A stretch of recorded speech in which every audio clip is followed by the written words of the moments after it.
रीता और लक्की एक दूसरे से बहुत प्यार करता था और दोनों के दिमाग में एक ढांसू आइडिया चल रहा था। उसका आइडिया था कि उस जादुई किताब को प्राप्त करना जिसे जो कुछ भी बोला जाता था वह चंद मिनट में पूरा हो जाता था। लेकिन इस किताब को हासिल करना कोई बच्चों का खेल नहीं था।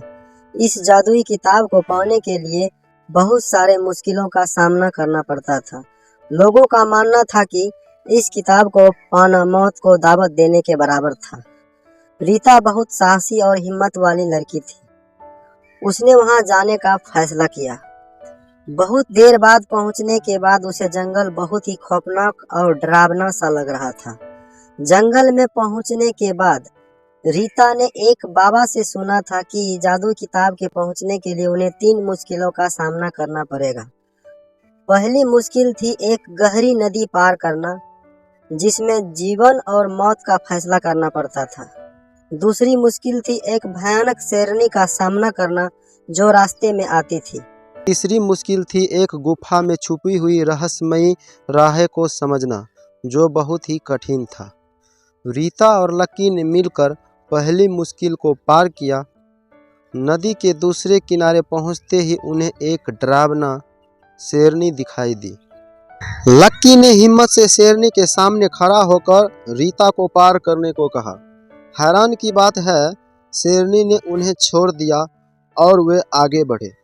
गुफा के अंदर रीता और लक्की ने जादू किताब को ढूंढने में बहुत मेहनत की। अंत में उन्हें एक प्राचीन किताब मिली जिसका कवर सोने का बना हुआ था। किताब को खोलते ही वे दोनों पढ़ा कि जो भी कुछ इसमें लिखा जाता है वही सच हो जाता है।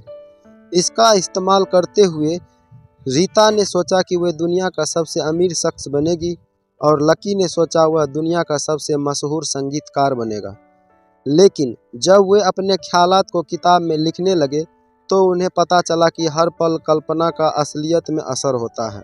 रीता के घर में अचानक ढेर सारा पैसा और संपन्नता आई, लेकिन उसके साथ ही आए बड़े जिम्मेदारियों ने उसे परेशान कर दिया। लक्की का सपना था दुनिया का सबसे फेमस गाना बनाना, लेकिन जब उसने लिखा कि वह सबसे फेमस म्यूजिक स्टार है तो लोग उसके सिर्फ तारीफ ही नहीं उनके टैलेंट को लेकर भी बहुत जलन महसूस करने लगे।